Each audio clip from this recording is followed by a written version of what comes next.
Last season on Quarantine with Lavell, we heard the heart-wrenching, yet uplifting true story of author and playwright Nyambe Nichole and her hit play, Dear Future Husband. She teased that a movie was in the works. Well, that time is finally here. The movie, Dear Future Husband, will be premiering this month. So join me on the next episode of Quarantine with Lavell, where I'll be talking to producers Melissa Talbot and Richard Bass about their involvement on the project and how you can join in on the premiere. And you never know, director Kamal Smith and playwright Nyambe Nichole may pop up on this interview. So tune in on Thursday, April 15th at 6:30 p.m. Eastern Standard Time on the Neal Down Productions Facebook group page, as well as the Neal Down Productions YouTube channel. You don't want to miss this episode. Tune in, spread the word, and we'll see you on the show.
What's up, everybody? Welcome to another episode of Quarantined with Lavell. Thank you all so much for tuning in. I truly appreciate you all. We have a great show tonight. Any of you all that are in the field of acting, producing, directing, you are in for a treat tonight.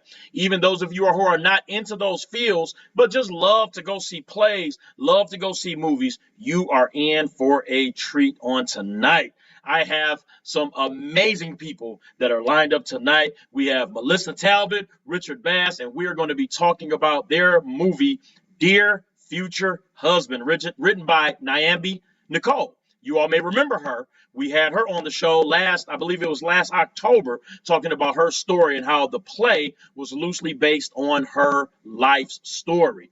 Well, she promised that there was a movie in the making, and it is finally here. I remember trying to get Melissa and Richard on the show last August and October, but they were so busy with filming and so many other things that they're doing, and we're going to talk to them about that on tonight. So we're excited to have them. Listen, thank you all so much for tuning in. I truly appreciate you all. Got to give a shout out to my lovely, amazing wife. She is a beast, y'all. She is working full time, taking care of our baby, taking care of her other baby, which is me. And she still finds time to help me out with the show.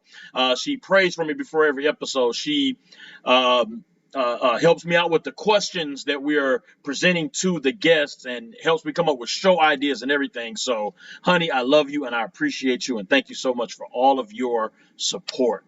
Listen, got to give a shout out to my mother. who was very influential in my life, and we're going to be celebrating her on Mother's Day, as well as my mother-in-law. We're going to be celebrating them on the episode before Mother's Day. So we thank God for them. Got to give a shout out to my uncle and my aunt, my uncle Neal, my aunt Linda. Thank God for them shouting out the show, spreading the word, sending out text messages to our family members and friends in other states as well. So we truly, truly appreciate them. Listen, I got to give a shout out to my sister-in-law.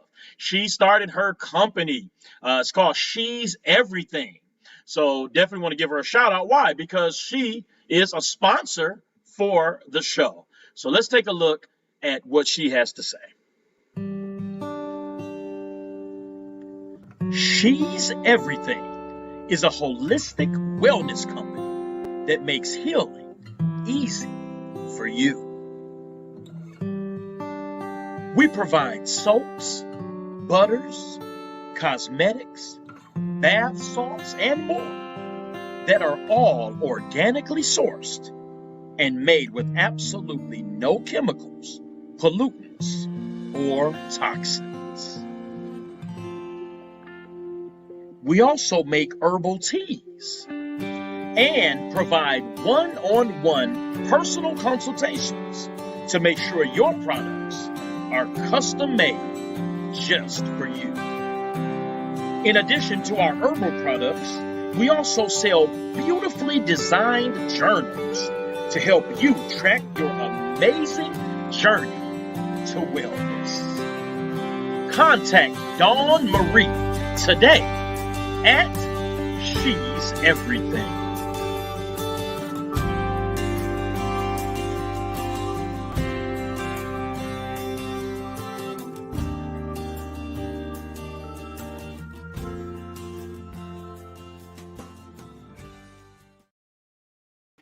Yeah, so definitely make sure you check out She's Everything. Listen, she is our sponsor. You can give her a call at 313-615-7222. You can email her at she'severything2019@yahoo.com.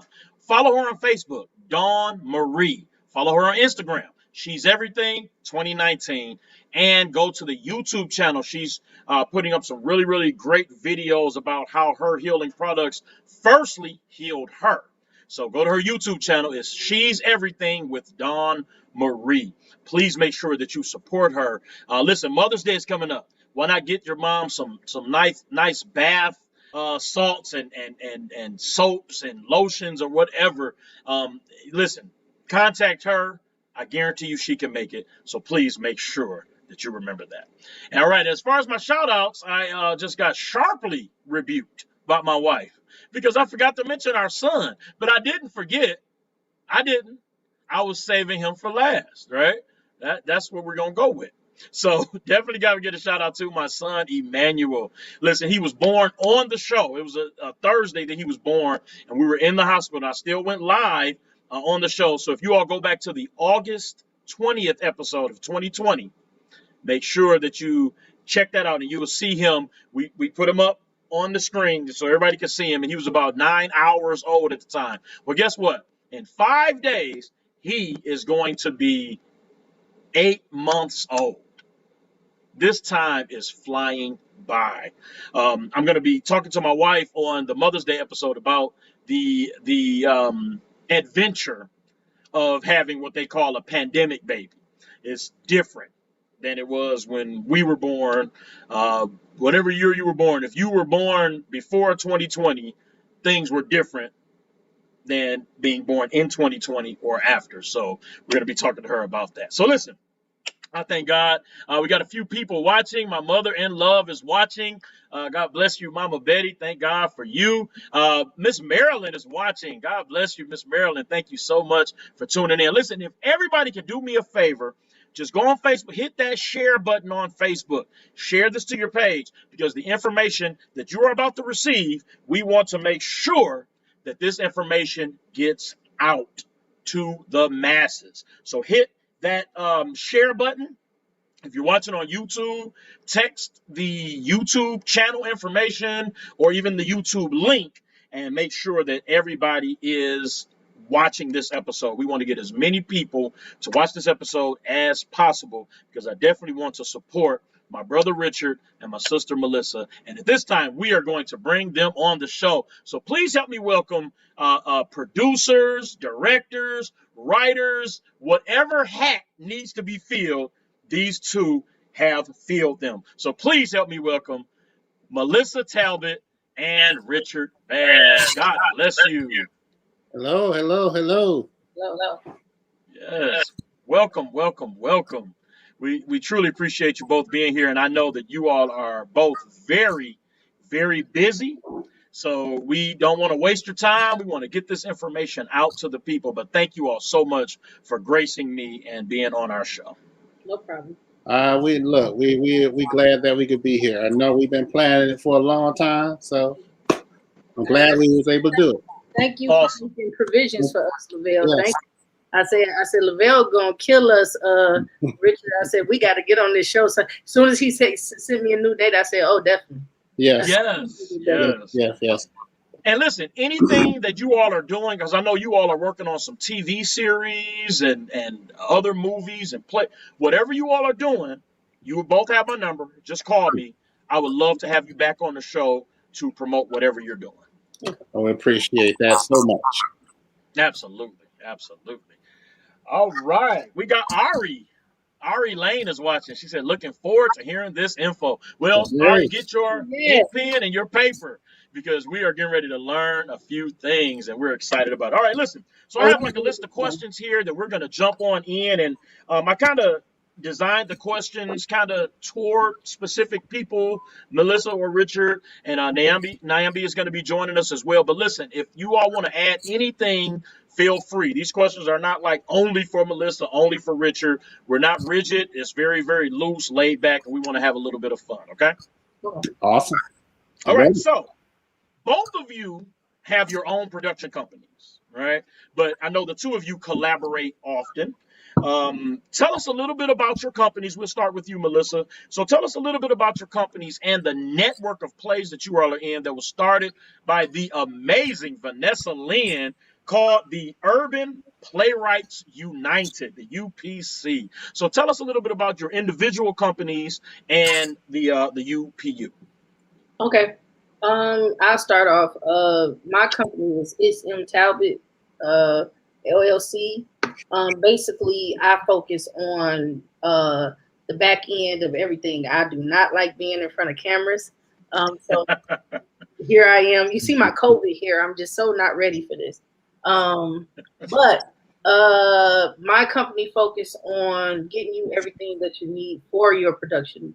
My slogan was turning dreams into a reality. A lot of people used to come to me and say, I wish I could start a play, or I wish I could start a film, or I wish I could start, some form of production. And I was like, well, why can't you? What's stopping you? So I tried to put all those missing pieces together.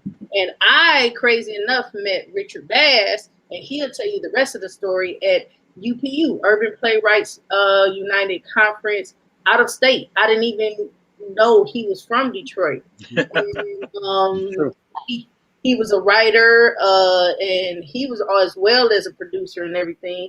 And it was some holes that he needed missing, and he'll tell you the rest. That's right. All right. Well, listen, I'm glad you both met because you all work so well together. So go ahead, Richard. Go ahead and jump on in. Well, my company is Chosen One Productions. And like Melissa said, I did a couple things before we actually met. But like she said, we met in Myrtle Beach and at a UPU conference. And it was very interesting. Like she said, we did not know each other.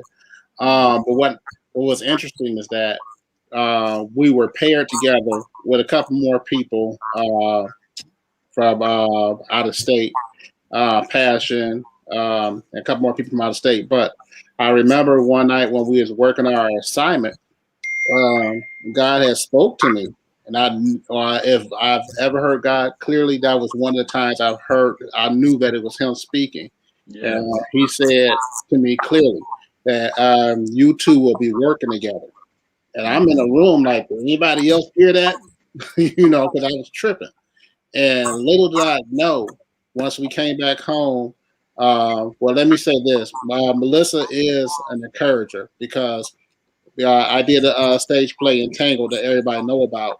Um, I was trying to do it for a DVD taping.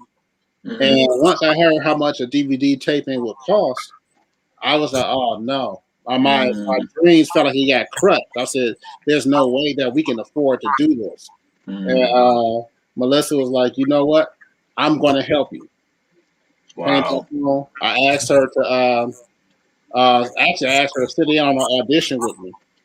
And she sat in on auditions, and next thing you know, she called me up that night and say that she wants to help and she wants to produce Entangle. And Wow. after that, you know, it was just one thing led to another. And we found ourselves business partners.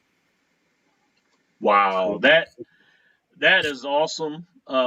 Thank God that the Lord linked you two up. That is a true blessing. Entangled was an amazing play. I had the opportunity to work with you on Yes, that one of the years you you did. did it. And when you all, I mean, it just was a phenomenally written play. And, you know, Melissa, thank God for your vision saying, you know what, yes, I'm going to step on in and help out. And it just shows, you know, that old saying, teamwork makes the dream work. That is really true. Absolutely. Amen. So we truly thank God for that. All right. So Melissa, I'll direct this question to you, and Richard, you can jump in also. But what is a producer? What is the process of a producer? Is a producer someone where someone says, okay, I have this script here and I want to make this into a play and I need somebody to produce it, to fund it or whatever. What exactly is a producer? And remember, there may be someone out there that may be thinking about going into this area. So let's kind of lay out exactly what a producer is and what a producer does. Okay. You can have various types of producers, but you can have executive producer, you can have an associate producer, but for the just say flat out producer, it's about your network is your net worth. You have to be able to bring people to the table to get the product done. The goal of each film or each play, no matter what it is to get the production done. So you have to know people and have great business relationships with people in order to put these entities together. You got to know their personalities, their rates, their dates, their time frames. When as far as the script goes, when someone, fortunately enough, I'm in a position where I don't just have to take work. What I mean by that is some people just take anything can they that they get and you know for finances. I don't believe in that. I get a script, and my first question is usually to the writer or you know whoever's funding it, whoever is bringing it to me is what is your goal with this script? Who is your? There's certain questions. I don't think people ask enough questions in the beginning, even if it's just to get the writer to think. Who is your target demographic? What are we going to do when this product is finished? Some people get the product done, but then once they get it done, they don't know what to do with it. So the goal is, do you want to do it just for your family and friends? That's fine. So I'm going to go a different route than someone who says, no, I want financial gain. I want to make sure I make my budget back. I want to make sure I make profit. I want to make sure I reach a certain demographic. Those are type of questions you have to know in the beginning process in order to produce the production correctly. Yeah. Because a lot of people they go in and they have passion projects. Well, that passion project may not produce the result that you thought it was going to produce. You understand what I'm saying? So it's a lot of questions as far as buy-in.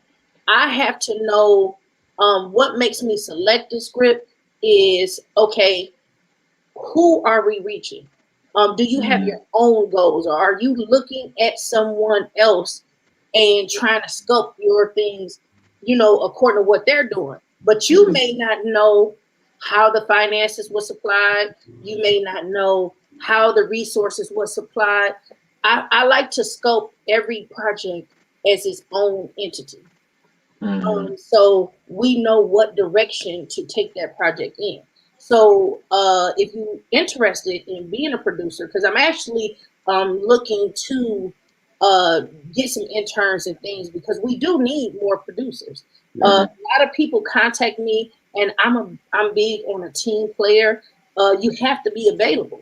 This is not a position where you can honestly work, and Richard are tapping on that, where you can work a 9 to 5 and then say, well, I'm gonna produce 6 o'clock and after, because you're talking to people in California, you're talking to people in Atlanta, you're talking to people in Texas, in different time zones. Whether it's crew, whether it's cast, it may be your investor, it may be your executive producer. So if they need to contact you, you can't be at work like, hey, I'm gonna give you a call back. You can't be like, on my break, I'm gonna give it's those type of things. So to be a producer, you do have to be available like 24 hours a day. I try to get at least 4 hours of sleep. That's like my minimum. I try to get 4 to 5 hours of sleep, but Richard would tell you it's a high-end job, and I don't like to cross the two. So if someone hires me to direct, I don't produce. And if somebody hires me to produce and be a production manager, I don't direct, because it's so much to it that you have to lay out, that I don't like taking from one from the other. I will say this, that's on the movie end. I think we've really narrowed the plays down to where, honestly, we could do it in our sleep. We could tell you how much a budget was going to be, from whether you do it at Northwoods Activity Center all the way down to the YMCA Bowl Theater. We could tell you exactly where your budget is going to be about this amount of money. You got how many people? Well, you want to take these many people out because you don't need these people to help move your show forward. So we as producers, we'll sit down and we'll do consultation with you. We'll sit down and say, this is where your budget needs to be. This is what you need to have up front. We'll break it down for you. We'll sit down as producers and go over characters with you. We'll go over doing auditions for you. So as a producer, we're literally putting everything together. So like she said, when it gets into moving off into doing filming, filming is a whole other animal. Because you have so much different things going on when it comes out to filming. You might get ready to start filming. Even when we had our film Chocolate Kids, we had stuff that happened that day that we had to, we supposed to be filming at one place. So as a producer, if something falls through, you got to have that mindset on, okay, what we're going to do now, and not fall apart. So you have to be ready to shoot a move. You got to shoot a move. To know what keep finances in order, and this is as on the independent level. As you grow, you can start to hire more people, so you can still run things. But as a producer, hey, this is I'm showing you. This is what we have. This is where we're going, and this is the end product. So we as a producer, we take you from the beginning to the end. And for somebody that's actually bringing in, say for instance, they say, okay, I don't know what I'm doing. Okay, we have you. All we ask you to do as the executive producer is trust us, listen to us, and know that we have your best interest at heart. Any product that we've taken on, we take on as if it's our own. And as producers, we sit down with you and we say, hey, this is not going to work. Hey, what is your money looking at right now? Do you really feel like you can do this? Because we're going to get paid, but our thing is we want to make sure that we've always said we got to a point where we want to make sure that everything you do, we want to make sure at least by the time we finish your budget, we show each person, executive producer, This is how many tickets you need to sell in order for you to make budget. This is what you need to sell in order to make your money back. This is what you need to sell in order to make a profit. So we break those things down for you so you can understand and say, okay, now is this something that you want to do? Is this a goal that's attainable in your eyes? Now we say be honest with yourself because we don't want you to go in debt. We don't want you to go foregoing paying a mortgage, foregoing paying this and other in order to put a thing on saying, well, this is what God told me to do. You know, it's one of the things like, hey, let's use wisdom in what you're doing. You know, and everything, you know, all I get understanding. So, and this is why you put us into a position and as your producers to say, let's understand, let's backtrack. We got to backtrack. Let's backtrack. So as producer, this is you have to have that that type of mindset in order to make things flow and get things to go. But our thing is, once we start, we're going to make sure it gets finished. You know, as a producer, I believe that's the most important thing to take on the project and make sure from beginning to end it's done. You know. Yeah. You know, as you were talking, I thought about the scripture where Jesus was talking about, you know, someone that's building a house, you know, they count the cost first. Mm-hmm. And I think that's where you all step in as producers. Like, look, this is what it's going to take.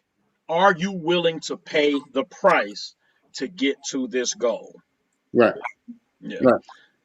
So, I mean, I think that was an amazing breakdown by both of you all. And, you know, producers work. I know a lot of times we watch the movie and you see produced by, and you get this image in your head of them sitting in the producer's chair sipping their cappuccino or whatever. No, producers their feet are to the ground. They're running, they're working. So if you want to be a producer, you have to be a worker. I had to learn that the hard way. I've always been on the acting end and even the directing end a couple of times, but I had never been on the producing end until I did my play Issues of Blood in 2015 and 2016. And like, I forgot which one of you said it, but when you said it's a whole different monster, it is. Yeah. It's like, whoa. And I directed and produced, and let's put it this way. When the play ended, I didn't take any calls for a week. I took a week off from work, and I slept for at least 3 of those days. But and this is one thing that I tell people all the time, you know, because they look at all the big folks and say, "Oh, this person is a writer, producer, director. They do it all." So you got to understand. Sometimes it's okay to understand that. Oh, I'm not a producer. I can direct great, but I'm not a producer. You might be the best sound engineer ever. You know, that's okay. Be the best sound engineer you can be. You don't have to be the producer, director. If it's your baby, it's your baby, and it's going to be your baby. You don't have to carry all those titles to get recognition. So that's what folks have to be okay with. You have to be okay with saying, okay, I'm not the best at this. So let me put somebody in place that's better so I can at least learn from, so I can learn how to be the best. Yeah, and that's amazing, and that's really good. And I've again thought about the scripture in I think it's 1 Corinthians 12, 13, or 14, where it talks about everybody in the body of Christ has to do what they have to do. You know, if you're a finger, you're a finger. Stop trying to be an eye. You know, be who you're supposed to be. Yeah, that's exactly it. That's exactly it. You know, and like I said, people got to be okay with that, and say, okay, I'm fine with that. Melissa, tell you when she came in, I said, hey, Melissa, I need you to direct Entangle. You remember, Bill? You know, because when I said I'm an amateur at this. I'm okay with admitting. You know, there's still things that I'm learning about being a director. There's still things I'm learning about being a producer. There's still things that I learned about for our first time being an executive producer of a movie. You know, you're always going to learn things. And if you're in the business of thinking that you know everything, there's no room to grow. You have to leave. You have to leave room to grow. You have to.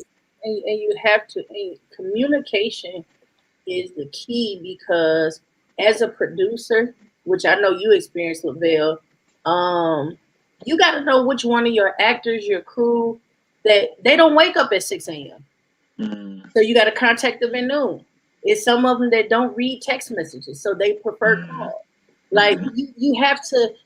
It's really a thing of learning people and knowing how to communicate properly with people, or people who, hey, I communicate better this way, or I communicate better that way, or I wake up at these times, I go to sleep at these times. It's a really learning process. Like even during this pandemic, that's one of the things we still learn. Yeah. And we had to quickly learn. It wasn't we could press pause. As things are changing, every day we have to learn. Just how we did from premieres to in-person premieres to online premieres. Like each of that, you cannot shut down to I just know it all. And I don't, and that's that. Every day, every week, I can honestly say I'm getting new information about the industry. We have to, whatever field we're in, we have to stay abreast on it. Last week I had an accountant on, and she was just saying that all laws are changed, everything's changing, so you have to stay abreast. If you're stuck in the way things used to be, times have totally changed. Yeah. So we have to shift. So we have to. So. Yeah. So Richard, go ahead and tell us a little bit about how you found out about Nyambe's play, Dear Future Husband. My wife and I did get a chance to see. I don't remember what year it was, but I think I don't remember if we were still dating or if we had gotten married already. But I know this is the cast, some of the cast here that we had the opportunity to see, and this was at the Bowl Theater. And I know this was another play promotion here. So go ahead and just tell us a little bit about how you found out about her play. Did you produce it when she did it at the Bowl? And what attracted you to the story? Well, we first met Nyambe. Oh my gosh. I don't remember what year that was. I remember what year it was. Dear Future Husband is actually play number 2, I believe, that we did for Nyambe. Okay. We met Nyambe. She had a tough go with one play that she did, and I just remember getting a phone call from her. I don't know. I can't remember how it happened. She reached out or how we ended up linking up, but I think me and Melissa were actually getting ready to go out of town. And she had an issue with where she was getting ready to do her play at. And we had to hurry up and get her, got her linked up with Northwest Activity Center and got her show put up. So she did her show there. We were out of town. I remember we were out of town, but we weren't there. But we was able, God put us in position to be able to make calls and get things done to where she was still able to put her play on. Wow.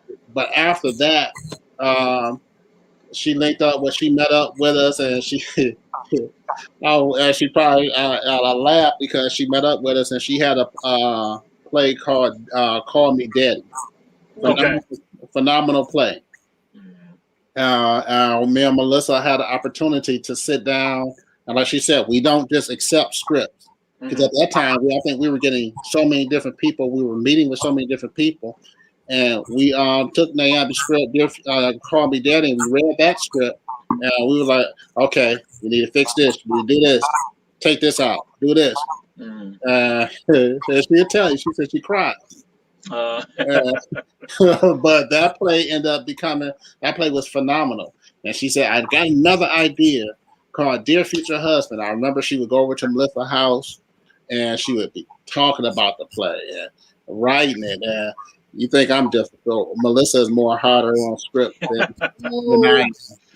Melissa murders my scripts. but it's all to create and make great content. and pushes to make all of us better.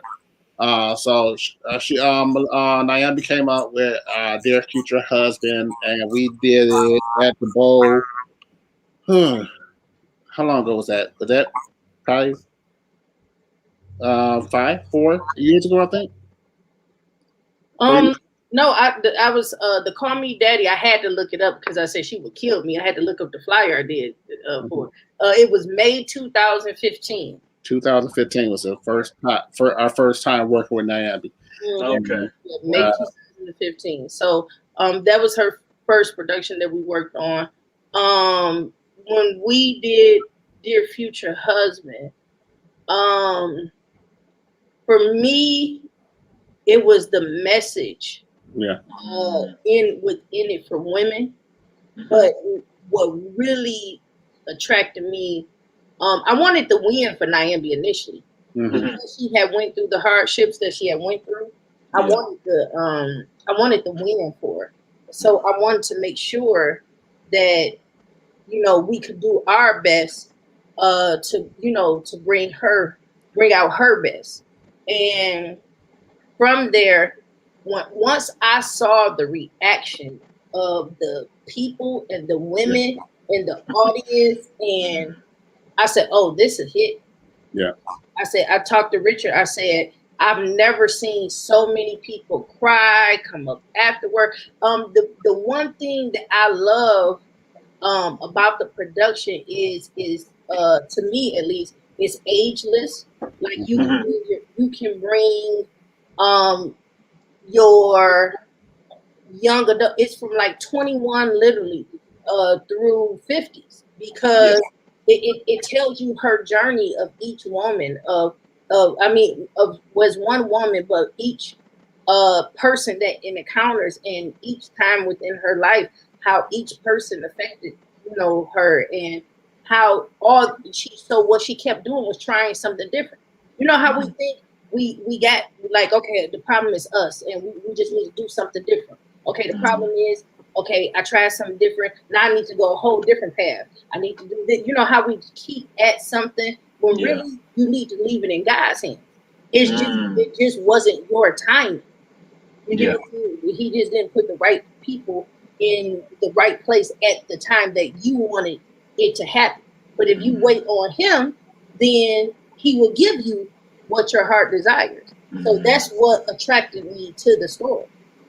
Right. Yeah, I remember when my wife and I came to see it, there were people in the audience yelling out, mad, hollering, and I said, "Wow, this is how you know when you can grip the audience like that." So much so where they are willing to, because the Bowl Theater is a very intimate theater. Yes. So any talking you're gonna hear, and people were yelling. I was like, wow, people were really, really engrossed with the play, and that's the job. Yeah, but That you know is the what? job. And that's why I'm sorry, but that's why I love the Bowl Theater itself. And we direct, we train and direct our actors to be involved and bring the audience on the journey. There's one way to do it when you're on stage and everybody's facing you, but when at the Bowl, when everybody's surrounding you, it's like, how do you get this person involved? How do you get this person involved? How do you get them involved? And folks, I don't think people have actually for your folks that goes and sees a lot of different plays. I don't think they're ready for that type of interaction. But I think, and like you say, we want to evoke emotion anytime we do something, and folks know that my biggest thing is believability. Because if you really want to take somebody on the journey, if you really want to impact somebody's life, it has to be believable.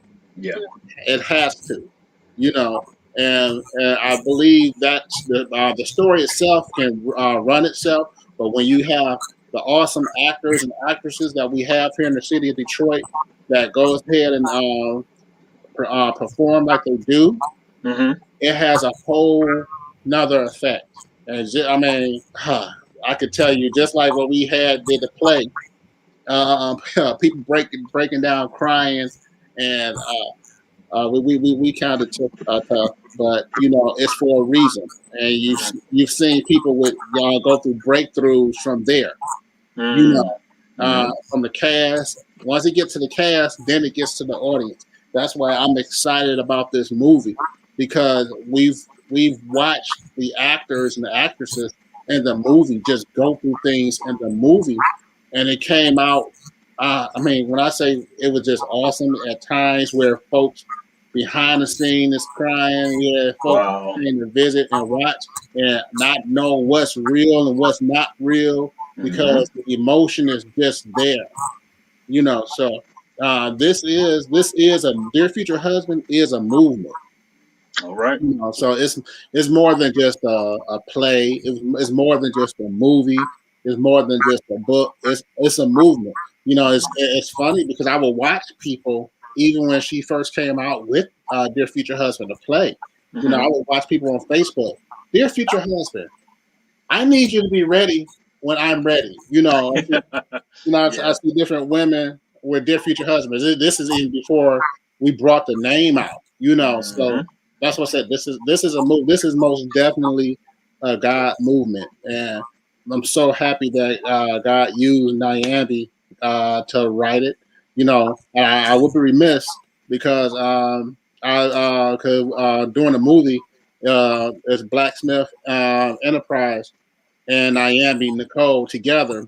Blacksmith does a lot of more Christian inspirational movies. So to bring both of them together to bring this out, for such a time as this, is most definitely needed. Yes, awesome. Well, listen, I got a couple of comments here. Tia's watching. Latia's watching. Hey, Tia. This is her. How are you doing? Yes. She'll tell you. Yes. That is truly amazing.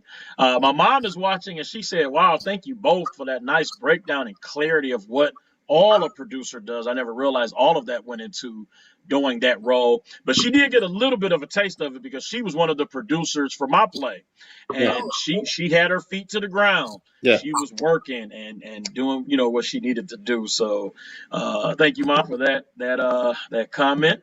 But listen, we actually have Nyambe here, so we're gonna bring her in. Yes.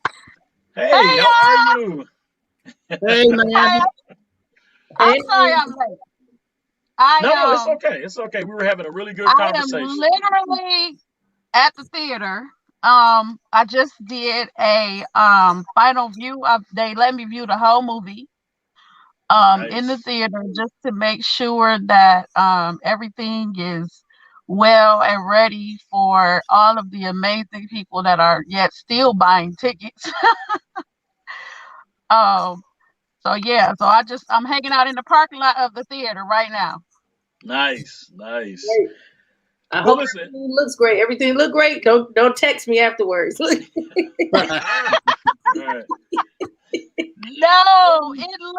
it looks amazing, and I'm glad that I was able to just sit in there by myself and take it all in.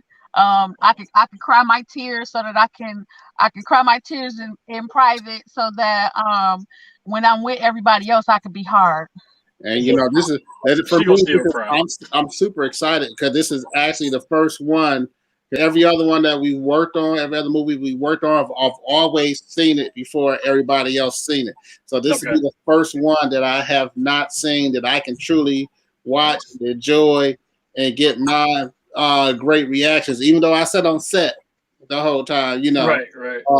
To actually get my real reactions, because it was times I was like, oh man, it's just a different feeling, watching it in person, and I like to have those proud moments like, man, did we do that? We did that. Yeah. So I'm excited. I'm really excited. Awesome. Well, Nyambe, the last time you were on the show, which I believe was last October or November, you kind of you told us your story, and I remember at the end you teased us that there was a movie in the making, and now it's finally here. Like, how excited are you right now? I am like on cloud 12. I think it's cloud 12. Um, I have a lot of emotions. Like I guess the biggest emotion is just grateful. Um, everybody knows my story. It's been a hard couple years. But sitting in the theater and actually remembering when I was younger, and I would always go and watch movies, and I was like, one day I want to do this. One day I want to see my name in the credits. Mm-hmm. And to actually just sit in the theater and see, and my name is on the credits. I'm grateful to God. Like, that is amazing, because that just means I think it's a book. It's called Broken Crayon Still Color, and that's kind of my mantra lately, is that even broken, God has done this amazing thing. And I'm just excited for everybody to. People are buying tickets and blowing my mind. Like, really, I kind of thought it was gonna be me and my mom and my dad, my brother, maybe a couple other people. But Detroit is really, really showing out right now, and I'm so excited. Awesome. All right, listen. So Melissa, was it a challenge? And Richard kind of hinted at this a little bit. Was it a challenge shifting from doing plays to doing movies? And I know you all are like the full spectrum. You've done plays, you've done movies, you've done series. So was it? What was that shift like? For me, fortunate enough, when I came into the business, I started with Oconee Management Group. That's Nate Talbot and Miles Dixon. I started off doing TV. Ah, nice. Okay. So I already had my producers at television. So when I went from TV to play, I would say the challenge was the staging, because you couldn't create what you wanted. You get what I mean? You couldn't, you only got so many feet to give people this visual. And believe it or not, urban stage plays were new to me.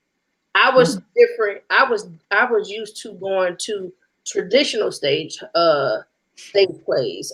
So like I used to go to second. That's honestly, Lavell, I can give you your flowers, because I started going to the Men of Improv that you were doing. And I liked the improv, because Switchplay was sketch comedy.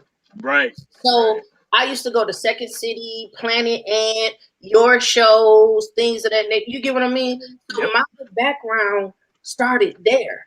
And it was a switch for me when I got my first urban stage play. I was like, well, why do y'all call it urban? I couldn't even understand why they called it urban.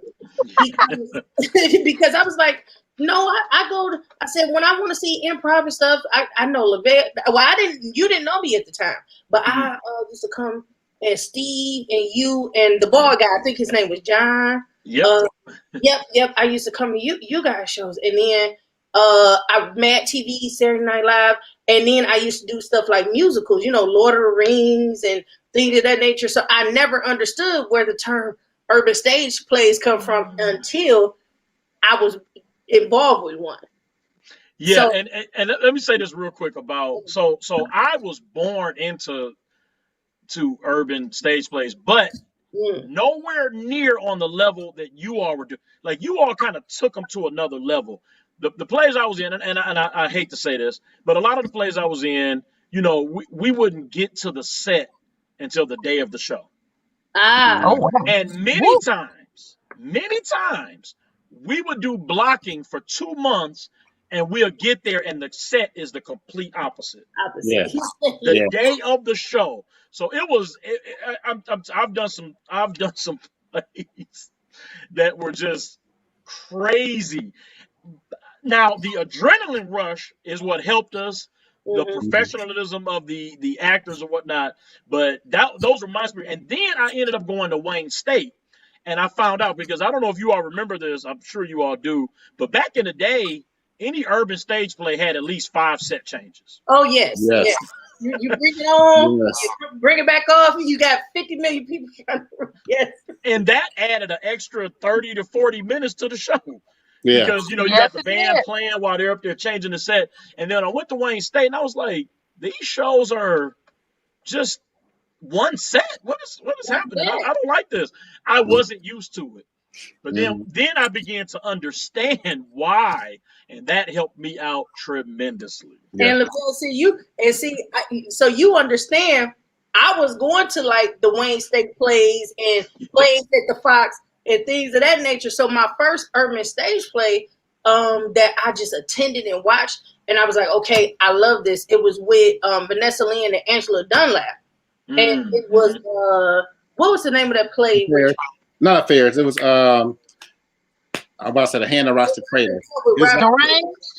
Durant. Yeah. And I loved it. And it had one set. It was huge. It was out at the Millennium Center. I said, well, see, here go the merge. For me, I was like, okay, here go urban stage play meets traditional theater, because they didn't do. I think they might have had one rotating piece. Yeah. They had one rotating piece, but outside of that, I'm like you, Lavell. When I went to a smaller one, it was 50 million people bringing them out. You could see it, you know, rolling things of that nature. But my first play, it was called "Don't Go to Hell from the Church" in 2013. We had like 6 or 7 scene changes. We were changing scenes we were changing the furniture every single scene. And right when I was doing that play is when I met Richard and Melissa. That's what I told them that, you know, that my first one had, you know, all of those set changes, and Melissa was like, no, we're not doing another play with that many set changes. You got to come up with 3 and you better make it work. And I remember going home crying like, I can't do it. I can't do that. And but I did. In 2015 I did Call Me Daddy, and we only had 3 different sets on the same stage. So, and then believe it or not, Lavell, by the time we did Dear Future Husband, I got her down to 2. I was trying to get her down to 1, and she, I can't. Ain't no way. It was just one. It was one because it was one house. It was just split. Yeah. You're right. Well, thank you all for combining the professionalism, you know, because you can a lot of those plays that I was in, and nothing against them at all. I thank God for those plays. That was like boot camp training for me as an actor. So I think I'm nothing against them at all. But the stories were great. So you have these great urban stories, particularly from Black playwrights who are telling our story and what we go through. Right. And they just need a little bit of help with the production end of it. And I think that's where you all are so brilliant. I've never been to one of your plays that you all have done, and it was not professional, ever, not one time. Absolutely, I agree. Thank you, Lavell. I got that same appreciation, Lavell, for urban storytelling. Period. For me now, I don't care if it's a short. I don't care if it's a play. A lot of people ask, "Do you like film or plays or this?" The thing about it is, we are telling our stories. Like, we are giving our journeys, because if we give them to other people to tell, it seems like it's always misrepresented. Yeah. You know, so for me, I love seeing where, like I told you with Nyambe's, I already was attracted to the journey. But when I saw the reaction, and like I said, it's not based on your timing, it's based on God's timing. And people's like, man, I've been through this and this is enough. And to see in real life, and the audience, they laughed, they cried, people flew in from, you know, all around the states, you know, to see it. So for me, that's what the storytelling and bringing that to life is about, is to make sure that the writer is happy with how they're telling their journey. Yeah. So Nyambe, now that you've got a chance to sit there alone and see the entire movie, do you feel like you made a great decision by placing your story? This is based off of loosely based off of your life, but it's still your baby. Do you feel like you left your story in good hands with Kamal as the director, Melissa as the producer, and Richard? I know you were a producer and assistant director as well. Mm-hmm. Yeah. Yes. So, Nyambe, did you feel like you were in good hands with them? I do. I feel like I said this yesterday on an interview that my whole team was God ordained. Like I don't have any qualms, any regrets about our team. Um even about some of the tears they made me cry, because the other thing, if you're dealing with Melissa and Richard, they are straight up no chaser, so you can't go in and be and Yeah. so I think even for the tears, even when I gave them the first script and they were like, no, fix this, fix that. I know it was God ordained. From Melissa and Richard and Kamal and Rocky and just the whole team, the actors, the actresses, like all of it was God ordained. Like it just fit together. And looking back on it now, I can't even imagine putting it in the hands of anybody else. Wow. Because Melissa and Richard, the thing that I love about them is that they really care. Like they do this because they want to. They do this because there's a difference between people who just do things for money or for a check. They don't have the same passion. But because I really believe that they are, whether it makes you cry like they did me all the time or not, I really believe that they're doing it for your good, and Yes. it's because they want you to have a good story. They want you to have a good experience, and so it was God ordained. Now let me knock that off, Lavell. Listen, I'm about to say, Richard, please speak on that. Listen, I'm going to say this, and this is with Dear Future Husband or any projects that we have. We mesh well, or we fight well. But at the end of the day, we know everything was done in love. So it's been times where Nyambe would come in to a rehearsal or something, and you could tell just by the look at her face that she don't like something. So we're like, okay, let us go back and try to find out what's wrong. We won't. Now keep in mind, Lavell, I have to speak about Blacksmith, which is Rocky Black and Janelle Black. First off, I put her in the hands of some of the best producers, executive producers in Michigan. So there's some of the top people. Like if you want to go faith based, and she did.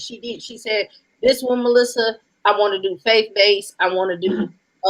She could have went and took it another way, but she said no. I want to keep, her church. It already had basically a fan base. You get what I mean? Right. And the thing is so far as faith-based film companies, Blacksmith here in Michigan is the top ones. So first, I put her in the hands of Rocky and Janelle. Janelle did the editing on the film. Rocky is an executive producer for the film. Then Rocky makes the decision. Okay, I'm gonna give you one of the best directors, which is Kamal Smith. Yes. I'm like, you already know me and Richard. So then after that, Lavell, we said we're gonna give you really seriously, some of the best talent. I'm like, you can't even listen. I said, Nyambe, for your first film, this is your first. You're getting some of the best key talent that we have. Des Cortez, Debbie Spencer, Diesel, Nuno. I can just go on and on and on. Like Latia, like everybody. I'm like, you're getting some of the best. So how at that point was she worried? I do not know. Right. Like how? That's the only reason I'm bringing up the best is I made sure as a producer, I said, you know what? I'm gonna call every favor. Hey, listen, I'll do you some business cards, some flyers, just discount a little bit. This her. Hey, listen, right. I'm just saying, you gotta call those favors. But we're really a family. Everything is business, though. Everybody got paid. We didn't try to, besmirch anybody's name or, give them. So everybody got what they got. But the reason I'm saying this, how can you step into rehearsal worried? Because it's your baby. So Lavell, you can identify with this because you have a baby. Look, on every process, I gotta say, writing, anxiety, look, auditions, nervousness, anxiety, yes, rehearsals, screaming, crunching, even on set. Melissa, I just don't know. I'm just saying. Okay, listen, down to last night. Okay, I said, is it going to be some point, Nyambe, that you trust and understand that nobody else have probably ever had this experience on their first? Maybe on the third project, maybe on their fifth project, but not on their first project. Yeah. What was the conversation we had about producing? Trust your producers. Trust my producers. Yeah. You know what? Let me say this. A lot of times we do that with God. Mm-hmm. Mm-hmm. Absolutely. We've seen God bring us out of stuff time after time. And when the next situation comes up, it's like, okay, God, are you here? I was there.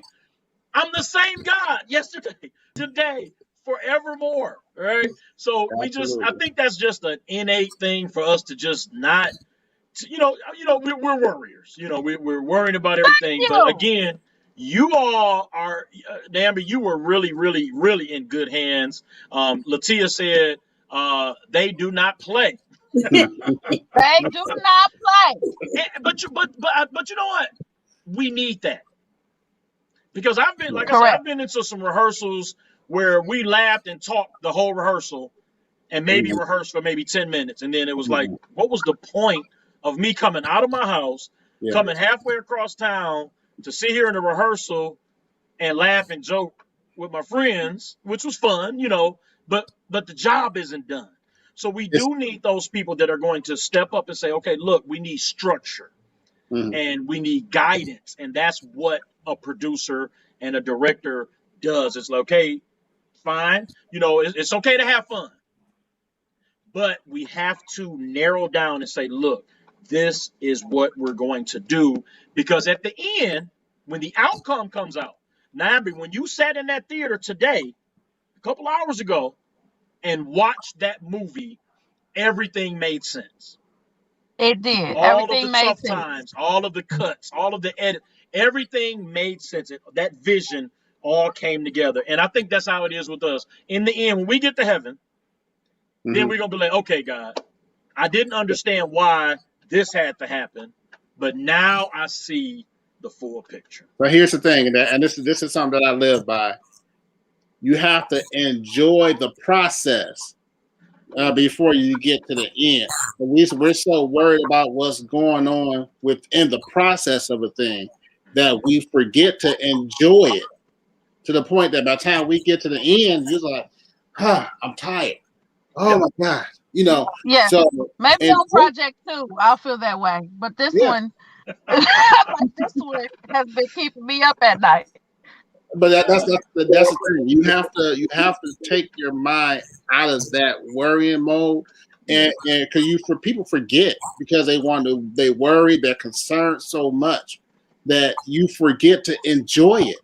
And it's like you have to enjoy what you do. Even though when we did Chocolate Kiss, I wasn't on set as much, but I was still working, and I said, man, I wish I was on there because I wanted to enjoy it just as much, because I knew there was times Melissa called, she said, Richard, I don't know, you think I said, you know what? I still feel like we still need to move forward. We still need to go ahead and go forward. She said, okay. But it's like enjoying. You have your good days, you have your bad days, but in everything, you have to enjoy what you're doing, or else why do it? Exactly. It's funny. My mother-in-law says it's hard to enjoy when you're going through something, and I can attest to that because when I did Issues of Blood, I never saw the play because I was producing and directing. I was behind the set working. I never got a chance to sit out in the audience, watch the play. I never did. Someone recorded it, not professional, just someone recorded it. So I got a chance to finally, a week later, get a chance to see the play.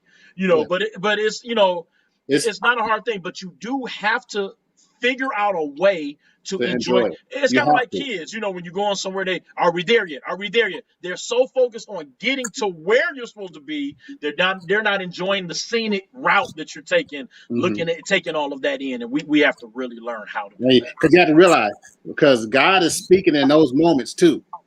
So while you sitting there worried and not enjoying it, He's speaking at that moment too. Wow. So while you're sitting there, enjoy it. I mean, it is hard, but you have to take your mind out and say, okay, this is a process that I know is supposed to happen. So however we get there, we're going to get there. Let me relax. Let me sit back and enjoy the moment. That's the thing. Take your mind out of what's going on. It's easier said than done, but once you focus on, I have a thing that if I know that God has showed me a destined end that I have, a predestined end that I have, then I know that everything that's coming before that end, you will get through. So you have to put your mindset, once that thing come up and try to block it, put your mindset, okay, I see the ending. I know it's right there. So let me calm down. Regardless of what's going on, it will be fixed. It will be done. And we will move forward. Oh, man, that reminded me of, the scripture that talks about how it says, Jesus, for the joy that was set before him, endured the cross. And I'm like, what joy? There was no joy in the cross. But like you just said, he had to see the end. And I remember before LaKenya and I got married, while we were in the process of getting the wedding together, two people came to me and said, Lavell, make sure you take a minute, sit back, and take everything in. They said because it's going to fly by. They said your wedding is going to fly by, and you're not going to remember people that were there or anything. And I took that. And I remember sitting at the reception, and I sat back, and I said, let me take a minute and take this in. And I started looking around the room, and I was like, oh, wow, this person is here. Wow. And I think we have to learn how to do that. Yeah. Sit back, take it all in, even as you're going through it, because in the end, you're going to get something out of it. Yes, absolutely. All right, listen, I don't want to hold you all too much longer. I did want to touch on this. Melissa, you kind of tapped on this just a hair, but just kind of how has the COVID-19 pandemic, how has that affected the way you do productions or producing? It has affected it tremendously, but like I said, you have to keep abreast of what's going on. So I'm also a producer for Moolah Films. In 2019, we were doing in-person premieres like 1,100 people. Wow. When the pandemic hit, we were getting ready to release the Mule, and what happened, which was a comedy, and we had the tickets printed up, we had everything going. My last in-person premiere was Chocolate Kiss, which is Tanja Ayers and Richard Bass and Mike Jeffers production, and we had a success. We had 6 sold out theaters, so every premiere in person that we were doing, it was basically 1,000 people over. Once that March hit, we had to stop selling tickets, and it was a big transformation because we did Moolah Films did their first in-home premiere. Actually, that was also my first in-home premiere. I say the biggest thing far as fans goes and supporters is a lot of people, believe it or not, are not internet savvy. So we literally had to direct people, I mean, step by step, like we did the premiere on Vimeo. Okay. And we literally had to direct people like download this app, do this, and the other. People didn't have apps. Then, you know, how to get it on my team. Like, seriously, believe it or not, I know people feel because of Facebook, Instagram, Twitter, like, oh, what do you mean people are not in it? No, no, believe it or not, it's a lot of people who straight text message, be on their phone for phone calls. Like that transition was real big because we literally, you know, we premiered it online, but we was literally on our phones talking to people in the chat of Vimeo, like, hey, call this number, you know, teaching step by step because you don't want to lose the sales. Right. But what happened with that premiere was the amount of people that we would get in a night, in 3 nights, that like tripled. We wouldn't have had nowhere here in Michigan to pull 3,000 people. Wow. So what happened? Wow. We did a feedback session the following week, and it was people from Nebraska, Ohio, Delaware, like everywhere. And we was like, wait a minute. We was like, we didn't pay for a theater. We didn't pay for all the decorations, all the staffing, you know, all the. We was like, maybe that's a fluke. So we thought it was a fluke, and we premiered McGraw Ave. Now that's the series. From that series, no lie to you, it has became probably the #1 independent series based out of Michigan, but it's known nationally. Like a lot of they have cultivated. I will say Moolah Films has cultivated their fan base. They know when to drop something per se instead of just dropping when you feel like it. They kind of have mastered when to put that product out. You know, McGraw Avenue. That's Thomas, right? Thomas Harris. Yes, Thomas Harris. Yeah, Thomas started at Wayne State as well. He graduated from Wayne State, and he's the director for Moolah Films. They call him Coach. Yeah, Thomas and I, we actually went to Wayne County Community College together. Oh, okay. Then we met back up at Wayne State. And that was how I got introduced to Henri Franklin and Anton Bassi. That was how I got. You guys. Yes.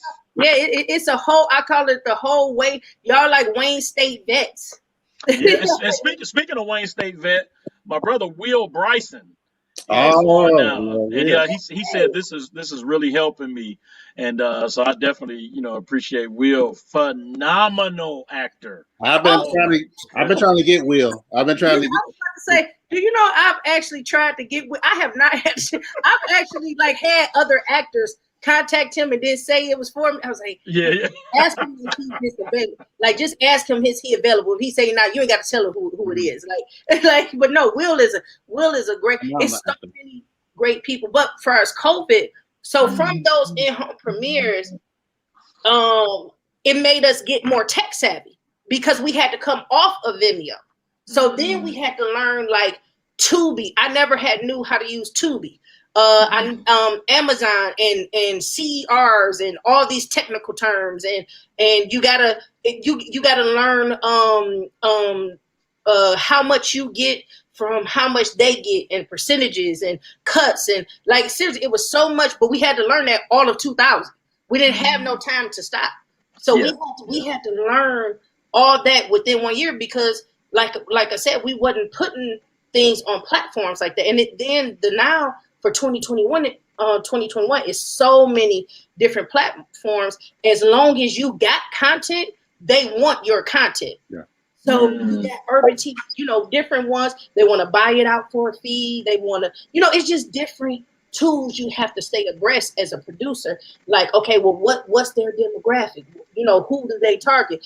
Or will we just be put on their channel and not promote it? It's a lot of things. far as those premieres. Now, will I go back to in-person premiere after Dear Future Husband? I'm not sure. Because internet numbers is if you learn, you got to take time and learn it. That's the biggest thing, and build your fan base. Now, far as set, COVID tests, your vaccine cards, the mask, the hand sanitizer, the temperature checks, all that is real. When we shot Dear Future Husband, you had to have COVID tests for rehearsals, COVID tests again, because you can't tell people to stop living.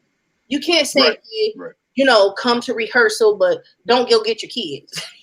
Hey, Lavell, don't take your wife out for anniversary dinner because we know you COVID test and it's, you negative. You give me, you can't. So you got a COVID test, then you got to get another COVID test for set. You got to make sure it's within a 48-hour, time range or close as you can get it. So that way you're not affecting everyone. Then you still got to wear your mask on top of that. Then while you're on set, some people like to put it, you got to be like, pull it back up. You gotta catch those. You got to make sure hand sanitizer. Taking temperatures every day. Rocky was going around boop, boop, boop, boop, boop, to everybody every day. On top of that, we also, food is different. You can't food on set. We used to be able to do like the buffet trays or different. Everything has to be individually wrapped. Everything has to be individually served. It has to come tools already.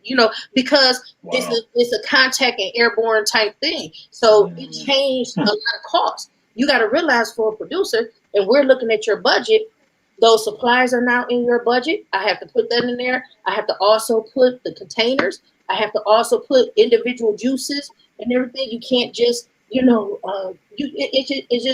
affects your budget. It affects your set life. It affects your health. So you have to be very concerned and concentrated on top of making sure someone is COVID certified on your set, making sure you have compliance officers and things of that nature. So it changed a lot. It is so unpredictable because what I will say is when we, because we thought long and hard about whether or not to do an actual premiere, and when we announced it, 5 or 6 weeks ago, the numbers were lower. So we were like, okay, we're on the downswing and people are getting vaccinated and we're doing good. And then in the last 3 weeks, like all of a sudden. So I think it's so unpredictable. It's hard to, throw a dart at it and say, okay, well, this time, if you do it now, COVID is going to be, going low or no. I don't think I saw this new uptick coming. But it's kind of no way to predict, But even for those coming to premiere, you can be safe. We, Nyambe, Rocky, especially, Rocky told his story publicly, so people know when it was in the heart of COVID, Rocky had contracted it, when it was very heavy. But so he's big on safety, so people don't have to worry. Him and Nyambe actually hire security. They're going to do masks. They're going to do temperature checks at the door. They even got a social distancing theater. 2 of the theaters will be cast and family and things like that. They're doing their best. They're trying to do contactless. If people can bring credit cards instead of cash, like even to the premiere, like we're trying to stay as conscious as possible of the state of the pandemic. So it, like I said, it affects a lot of extra costs, but if you want to do it, and continue being relevant and keeping your name out here, those costs you just have to endure. We canceled our after party and everything. So we canceled the after party and everything. So we're trying to just, like I said, even in the midst of, because once they said go, everything was lowering. And the thing is they, a lot of people more are going out getting vaccinated. A lot of people are going to get tested more. So, but it's still, the point is still rising. So we just trying our best to take as many precautions as possible and stay, safe. All right. My mother said that's definitely me. I'm not tech savvy at all. I do have to. She did not want to get rid of her flip phone, y'all. Woo! I think she was the last one in Michigan to finally But now she be on her phone on Facebook and doing all kind of. I'm sure she's on Facebook watching this now on her phone. So she's getting there. We're chugging along with her. So listen, y'all, before I let you all go, let's talk a little bit about the show. Let's give the information out. But before we do, I just want to show this quick trailer, and then we're going to talk about how people can get their tickets. Okay. What do you want from me? I'm trying it your way. When I was a little girl, I fell in love with the movie Cinderella. From the moment I watched it, I always knew that I would one day meet my prince and become the princess bride. All I've ever wanted to be was a wife. My dear future husband. I tried to do it your way. Oh, but you're supposed to be that guy that can just do anything. Except give me a husband. Why can't I have a husband? Baby, wait, please don't go.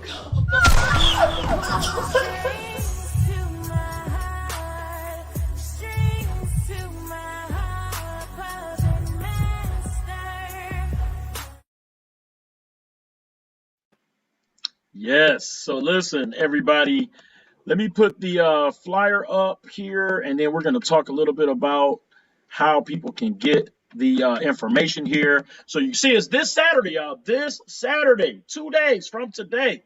So 2 days. Calm down now, Nyambe. I'm like, oh my goodness.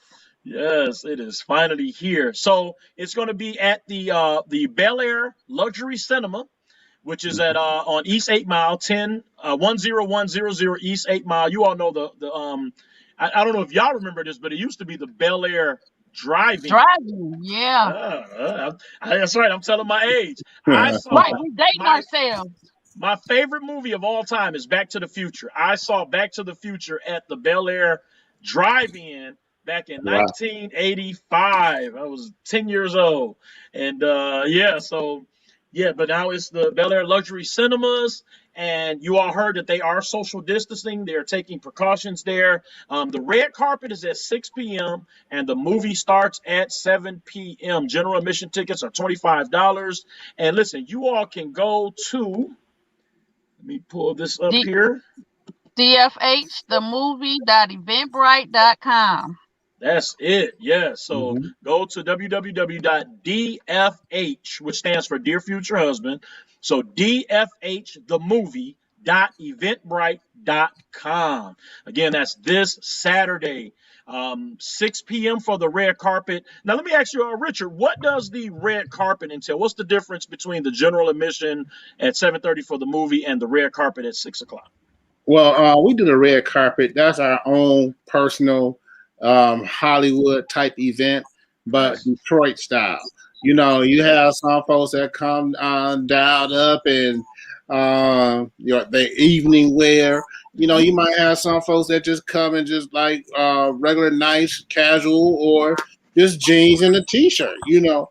But it's usually they come, you know, you have your actors and everybody, they come because it's an experience that most folks don't ever get a chance to have. So we want to give everybody that never been to a red carpet that experience, to be able to experience how to walk it down the red carpet, to have the cameras flashing, to see in front of the step and repeat banners, taking pictures. You know, get there early enough. You might be able to take pictures with some of the cast members and things. You know, so it's a celebration right before the movie. That's what I like to say. I love that. I love that. My wife said, "Congratulations! This is very exciting." So, thank you. Thank you. Listen, I am so proud of you all and so glad for you all. And again, everybody, and I'll make sure all this information is posted in the actually, it's already in the description. I put it in the description on Facebook and on YouTube, so you all can just go directly, click that link, DFHthemovie.eventbrite.com. It's already there. Just click the link. It'll take you directly to the Eventbrite page, and you can get your tickets. They are social distancing, so you know things are going to be safe. So you know we can't do the full 6 feet, like that's impossible. We are trying to, as much as possible, Keep people separate. We've got theaters for people to spread out a little. Like I said, just wear masks, and we're taking temperatures, and we'll have hand sanitizer, that kind of thing. So yeah. Take it as much precaution as we can. As you can. Yeah, as much precaution as we can in the theater. Absolutely. Well, listen, thank you all so much for coming on the show. Thank you. Thank you. Thank you. Yes. An absolute honor. I truly, truly appreciate you all. I'm so proud of you all. I thank God for the work that you all are doing, and I thank God that He's placed you all in my life. So I truly, truly thank God for you all. I support you all. And listen, everybody, they mentioned Chocolate Kiss. Go to Amazon.com and Tubi, I believe. And you can watch the movie there to support my brothers and my sisters, Detroit based. Detroit has some ridiculous talent. Amazing talent. I mean, it's just, wow. Okay. Someone asked the question here. It's my wife. For some reason, the names aren't popping up. She said, when will the movie be placed on Amazon Prime or Tubi? And I'll add to that, or even on DVD for purchase. Do you all have that information yet? Currently, we don't have a DVD plan. It probably will not be on Amazon Prime. Amazon Prime is not treating independent film very well right now. That's true. But in terms of the other ones, we're anticipating the end of May. It takes a little while to get things to upload and everything. So probably the end of May. And we also, I want to say before we go, we have a soundtrack that's going to be available the night of the movie. That we're launching. We'll be showing the music video. Will be available probably on YouTube that night. Debbie Spencer wrote the theme song for the movie. Her and Darrell Red Campbell produced it, and so the soundtrack will be available on all digital streaming sites that night. And so so it probably go up about the end of May. Okay. Awesome, man. We'll keep an eye out on all of your pages. I'm sure you all will let us know. My mom said congratulations, and she said also, can you buy tickets at the door? Yes, we have some seats available at the door. We're trying for card exchanges, but if you just have to have cash, you don't have a card, you can still do that. So yeah, we are selling some seats at the door. Okay, awesome. Well, listen, I thank God for you all, and I'm so glad for you. Congratulations. I will make sure that this information is on my website, nealdownproductions.com, so that people can make sure that they get this information, get the tickets for the premiere, to make sure that they are there this Saturday night at 6 p.m. and 7:30 p.m. for the actual movie showing. So, again, Melissa, thank you. Richard, thank you. Nyambe, thank you all so much. Thank you. All right. Thank you. All right, listen, everybody. I am so happy for my brother and my sisters, and I just really thank God for them. This is the information right here. So this Saturday, April 17th, at the BelAir Luxury Cinema, 10100 East 8 Mile. You all know where the BelAir is. The red carpet is at 6 p.m. The film starts at 7:30 p.m. and you can go to dfhthemovie.eventbrite.com to buy you can just purchase your tickets right there. I mean, it's just I'm sure it's gonna be an awesome time. And I'm so proud of Richard and Melissa and Nyambe.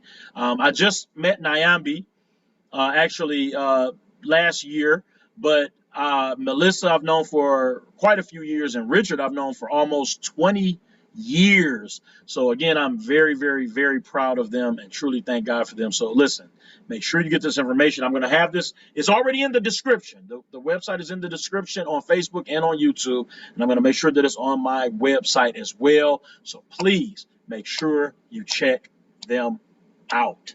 Thank God for them. And also, don't forget our sponsor for this month, She's Everything. You can give Dawn Marie a call at 313-615-7222. Email her at she'severything2019@yahoo.com. She makes all type of bath soaps and balms and teas, and she has journals. I mean, whatever you need, she can make it. Follow her on Facebook, Dawn Marie. Instagram, She's Everything 2019.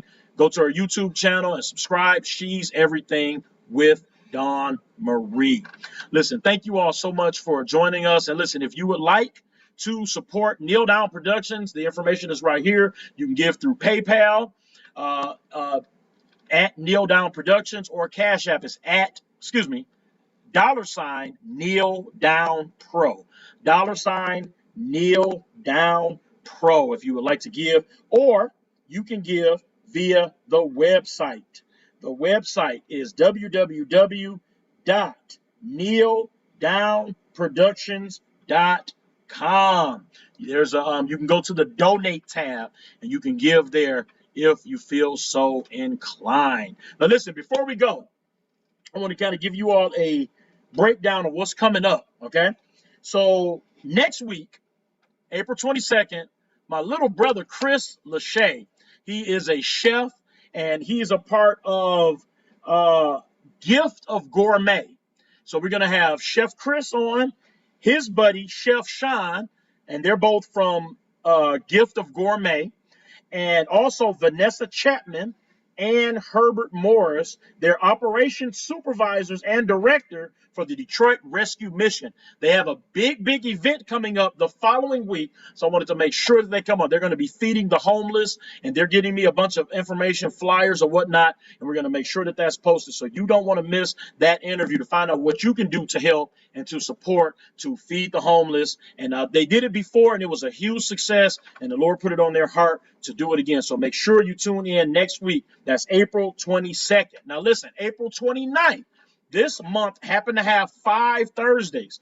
So we will not have a show on April the 29th. There will be no show that day.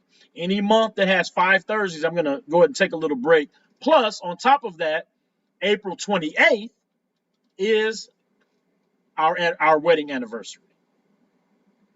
3 years. Can you all believe it? 3 years. So we're going to enjoy that week, celebrate one another. So we're happy about that. We're going to pick back up on May the 6th, which is the Thursday before Mother's Day. And we're going to have Linda Crowder on. She's a new author. You all know my buddy Jay Will. This is his mom. She wrote a new book called Still a Daddy's Girl, and we're going to be talking to her about that. I'm also going to have my wife on, and we're going to talk to her about her adventures of being a mother for the first time and celebrating Mother's Day. The week after that, May the 13th, I'm really excited. I got a connection to the mayor's office, and we have some representatives going to come on and give us all the information that we need to know about the COVID-19 vaccine. All right. Now, listen, me personally, and I told them this, I've decided not to take it as of now. I haven't done enough research, but we're going to hear what they have to say. And I'm the kind of person, I'm not mad at people who take it. I'm not mad at people who don't take it. I feel like that's your own personal preference. But they are going to come on the show. They're going to give a presentation, and they're going to ask all of your questions. And we're going to ask them some tough questions because we want to make sure that we know everything going into taking this vaccine. So that's going to be on May the 13th. Also, for Defense Thursday for May, I'm doing a 3-parter for May, June, and July. So May, I'm going to be talking about how do we know that the Bible is the actual word of God? Is there any proof? Is there any evidence? Or do we just believe by faith like everybody else, every other religion does? Or can we know that the Bible is the word of God? Then in June for Defense Thursday, you all know my buddy Mike Holloway, Elder Mike Holloway from Your Urban Church. He's been on the show a couple of times, and I met this gentleman through him, Desmond. Desmond is going to be on the show, Desmond Ingram. I'm going to have both of them on the show, and we're going to talk about how we got the Bible, the 66 books that we have now. How did we get those? Who made that determination, right? Was it man or was it God? We're going to talk about that. And then for July, I'm going to have them back on, and we're going to talk about the various translations of the Bible, the New King James, the NIV, the NLT, the Amplified. We're going to talk about all of that, how we got these translations, which are the best translations, which are the ones that we should kind of stay away from. Maybe they're not as accurate, but we're going to talk about that. So I'm really, really excited. We're working hard to get these things together. Elder Mike and Desmond are very, very busy. So we may have to pre-record the show, and then I'll just air it live on those particular Defense Thursdays for June and July. But that's what we got so far. We're still working to fill up May. We got one more Thursday in May. I'm working to fill up June, July. So we're really, really excited. And I thank God for all of you staying tuned, tuning in, spreading the word. I really, truly appreciate you all. Thank God for you. Listen, we appreciate you. Want you all to make sure you tune in next Thursday as we have Chef Chris and Chef Sean on talking about their project where they're going to be feeding the homeless. And again, thank God for each and every one of you. And we'll see you next week on the show.